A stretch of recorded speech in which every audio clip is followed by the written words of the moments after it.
Assalamualaikum warahmatullahi wabarakatuh. Kami dari kelompok 4 yang beranggotakan saya Ivan Restu Maurha. Saya Rafael Fahruzi. Kami ingin menjelaskan mekanisme skema akad manajemen pembiayaan bank syariah. Yang pertama adalah akad mudharabah. Skema akad mudharabah merupakan kemitraan dua pihak, yaitu sahibul mal atau pemilik modal dan mudharib atau pengelola usaha, di mana sahibul mal menyerahkan modal untuk dikelola mudharib dalam usaha yang halal dan produktif. Keuntungan dibagi berdasarkan nisbah atau proporsi yang disepakati di awal akad.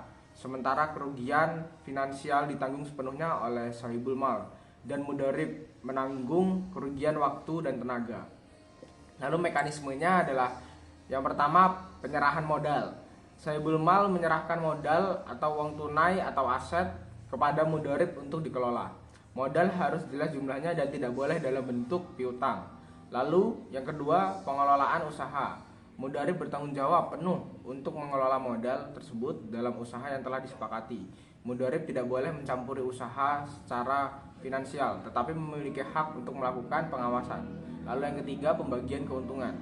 Jika usaha menghasilkan keuntungan, maka keuntungan akan dibagi antara sahibul mal dan mudharib sesuai dengan nisbah bagi hasil yang telah disepakati sebelumnya.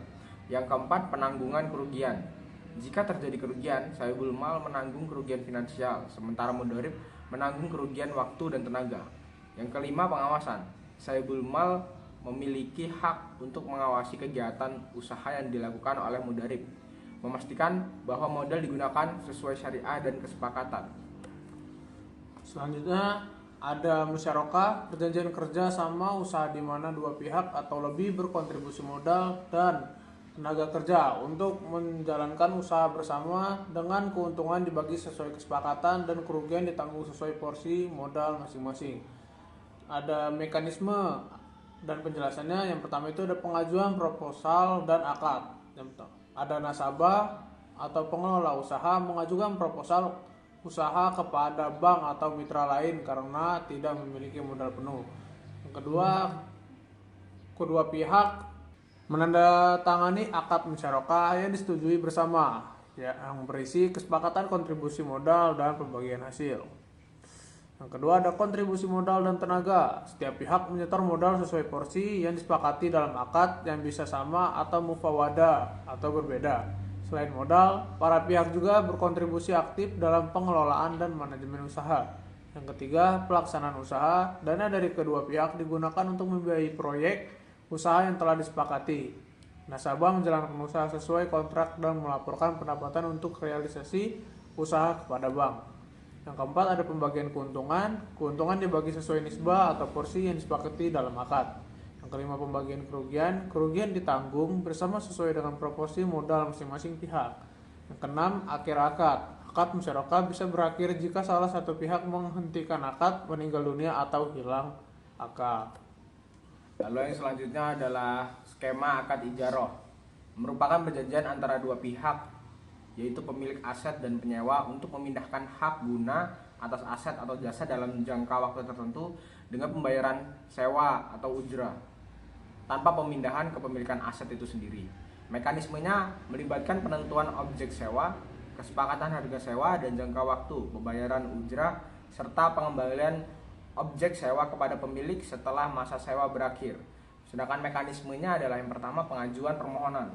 Pihak yang memerlukan manfaat aset, misalnya nasabah bank syariah, itu mengajukan permohonan untuk menyewa atau menggunakan aset atau jasa kepada pemilik aset. Lalu yang kedua, kesepakatan awal atau wa'ad. Kedua belah pihak melakukan kesepakatan awal mengenai manfaat yang akan disewa dan janji untuk melakukan akad ijarah di masa mendatang. Lalu yang ketiga, penyediaan aset. Bank syariah mencari dan menyediakan aset yang diminta oleh nasabah sesuai spesifikasi yang disepakati. Lalu selanjutnya yang keempat, pembelian aset. Itu pun jika diperlukan. Bank syariah membeli aset dari pemilik sebelumnya secara tunai untuk kemudian disewakan kepada nasabah. Lalu yang kelima, pelaksanaan akad ijarah. Setelah aset tersedia, kedua pihak melakukan akad ijarah dengan menetapkan yang pertama, objek sewa, yang kedua, biaya sewa, dan yang ketiga, jangka waktu. Lalu yang keenam, Pembayaran ujrah. Penyewa melakukan pembayaran biaya sewa secara angsuran atau sesuai kesepakatan kepada pemilik aset. Lalu yang ketujuh, pengembalian objek sewa.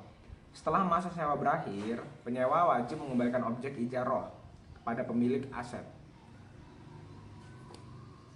Ada skema mekanisme akad salam adalah transaksi jual beli di mana pembeli membayar penuh di muka untuk barang yang akan diserahkan di kemudian hari sesuai dengan spesifikasi yang telah disepakati. Penjelasannya adalah kedua belah pihak penjual dan pembeli menyepakati jenis, kualitas, kuantitas, dan waktu pengiriman barang. Setelah pembayaran dilakukan di awal, penjual akan menyediakan dan mengirimkan barang tersebut kepada pembeli pada waktu dan tempat yang telah ditentukan dalam perjanjian. Mekanisme akad salam.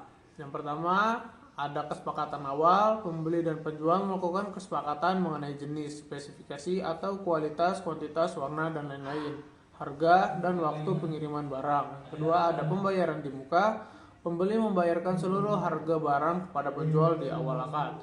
Yang ketiga, ada penyerahan barang di kemudian hari. Penjual berkewajiban mengirimkan barang sesuai dengan kesepakatan kepada pembeli pada waktu yang telah ditentukan. Yang keempat, barang yang spesifik. Barang yang diperjualbelikan harus spesifik, memiliki ukuran atau takaran yang jelas, serta sifat-sifatnya disebutkan secara detail agar tidak menimbulkan perselisihan. Lalu selanjutnya, skema akad qard merupakan perjanjian pinjaman dana dari satu pihak, yaitu mukrib, kepada pihak lain atau muktarid atau nasabah untuk tujuan kebutuhan tanpa adanya imbalan bunga. Namun peminjaman wajib pengembalian jumlah pokok pinjaman sesuai kesepakatan waktu dan dapat dibebani biaya administrasi. Mekanisme umumnya meliputi pengajuan permohonan, analisis persetujuan akad, pencarian dana, serta pengembalian dana setelah jatuh tempo, baik secara angsuran maupun sekaligus. Mekanismenya adalah yang pertama, pengajuan permohonan. Nasabah yang memerlukan dana mengajukan permohonan pinjaman qard kepada lembaga keuangan syariah atau LKS atau pemberi pinjaman. Lalu yang kedua, analisis dan persetujuan. LKS menganalisis kebutuhan dan kemampuan nasabah. Jika disetujui, kedua belah pihak melakukan akad atau perjanjian qard. Yang ketiga, penetapan syarat. Dalam akad ini disepakati jumlah dana yang dipinjamkan, jangka waktu pengembalian, dan syarat-syarat lainnya seperti biaya administrasi atau jaminan. Lalu yang keempat, pencairan dana. Setelah akad ditandatangani, dana pinjaman dicairkan kepada nasabah untuk memenuhi kebutuhannya. Lalu yang kelima, pengembalian pinjaman. Nasabah wajib mengembalikan jumlah pokok pinjaman sesuai dengan waktu dan cara pembayaran yang telah disepakati dalam akad. Sekian presentasi tentang mekanisme atau skema akad-akad manajemen pembiayaan bank syariah dari kelompok kami. Wallahul muwaffiq ila aqwamit thoriq. Wassalamualaikum warahmatullahi wabarakatuh. Selesai.